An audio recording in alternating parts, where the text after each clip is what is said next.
Party ఫిరాయింపులు అనేవి తెలంగాణలో కాదు యావత్ దేశంలోనే ఒక తంతుగా మారిన పరిస్థితుల్లో కేటీఆర్ మాట్లాడుతున్న తీరు చూస్తే వాళ్ళు చేసినప్పుడేమో అది న్యాయం, మరి ఆ పని కాంగ్రెస్ పార్టీ చేయలేదనే ఆలోచనతో మిత్రులు ఉండడమో నాకు తెలియదు. కానీ టీడీఎల్పీని మర్జీ చేసుకుండ్రు, సిఎల్పీని మర్జీ చేసుకుండ్రు, ఇతర పార్టీలో వచ్చిన వాళ్ళందరినీ చేసిండ్రు. మరి అప్పుడు మీకెందుకు చట్టం న్యాయం మరి పనిచేయలేదు? సో చట్టపరమైన న్యాయపరమైన అంశాల్లో కాంగ్రెస్ ప్రభుత్వం ఏదైనా ధీటుగా ఎదుర్కోగలదు, ఒక అంశం. రెండవది, వీళ్ళు మాట్లాడుతున్న తీరు పార్టీలు మారిన వాళ్ళ మీద వాళ్ళను ప్రజాక్షేత్రంలో ఓడగొడతాం, వాళ్ళకు బుద్ధి చెప్తామని చెప్పినప్పుడు మరి మీకెందుకు సిగ్గు లేదు? మీరెందుకు దాన్ని ఆ రోజు ప్రోత్సహించిండ్రు? మీ వల్లనే కదా ఇప్పుడు తెలంగాణలో ఈ పరిస్థితులు వచ్చినాయి. కాబట్టి రాజకీయాల్లో మీకో న్యాయం, ఇంకొకరికి ఇంకో న్యాయం అనే పరిస్థితిలో ఉండదు. డెఫినెట్గా కాంగ్రెస్ పార్టీ మీరు కాపాడుకోలేకుండా పోతున్న నాయకులను ఈరోజు మేము తీసుకోవాల్సిన పరిస్థితి వచ్చింది. రెండవది, ఆపుకోవడానికో లేకపోతే ఆపడానికో మీరు చేస్తున్న ప్రయత్నాలు చూస్తుంటే నవ్వు వస్తున్నది.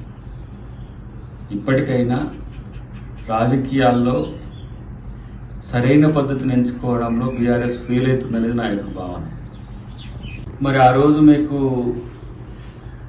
ఏం తక్కువైందని కాంగ్రెస్ పార్టీ ఎమ్మెల్యేలను, టీడీపీ పార్టీ ఎమ్మెల్యేలని, ఇతర పార్టీల ఎమ్మెల్యేలను చేర్చుకున్నారు? అంటే మీకు ఆ రోజు మోడీ సపోర్ట్ ఉందేనా, లేకపోతే బీజేపీ మొత్తంగా ఇట్లా చేయమని చెప్పి మీకేమని చెప్పిందా? 61 సీట్లు వచ్చినప్పుడు అదే పని, 88 సీట్లు వచ్చినప్పుడు కూడా అదే పని. ఇలా చెరపకురా చెడేవు అనేది మీ దాకా వచ్చినాక తెలుస్తున్నది. మీ ఎమ్మెల్యేలు మిమ్మల్ని పట్టి ఉండలేకపోతున్న పరిస్థితి ఎందుకు వచ్చిందో ఒకసారి ఆత్మపరిశీలన చేసుకుంటున్నారా?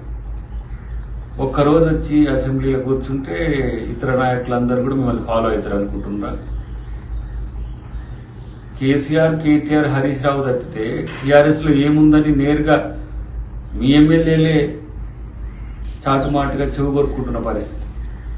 ఈ పార్టీ కొనసాగుతుందా అనే ఒక అనుమానంతో ఒకటి, రెండవది ఎప్పుడు బీజేపీకి అమ్ముడు పోతారనే ఉద్దేశంతో కూడా మీ ఎమ్మెల్యేలు కాంగ్రెస్ పార్టీ వైపు చూస్తున్నారు. మా ముఖ్యమంత్రి గారు అన్నట్టుగా మీరు కూల్చుతామని అంటే మేము కాంగ్రెస్ ప్రభుత్వం నిలబెడతామని చెప్పి ఎమ్మెల్యేలు వస్తున్న పరిస్థితిని గమనించాల్సిన అవసరం ఉంది.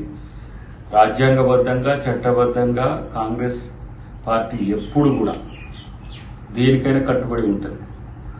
తెలంగాణ ఇచ్చిన కాంగ్రెస్ పార్టీనే కుమ్మేయాలని, కాంగ్రెస్ పార్టీనే కమ్మేయాలని, కాంగ్రెస్ పార్టీనే మొత్తం ఈ రాష్ట్రంలో, దేశంలో లేకుండా చేయాలని చేసే కుట్రలు ప్రజలందరూ గమనించారు. కాబట్టి అలా కాంగ్రెస్కు పట్టం కట్టిండ్రు. ప్రజాస్వామ్యయుతంగా ఏ సమస్య వచ్చినా ప్రభుత్వం ఎదుర్కోవడానికి సిద్ధంగా ఉంది, కాంగ్రెస్ పార్టీకి కూడా అందరం సిద్ధంగా ఉంది.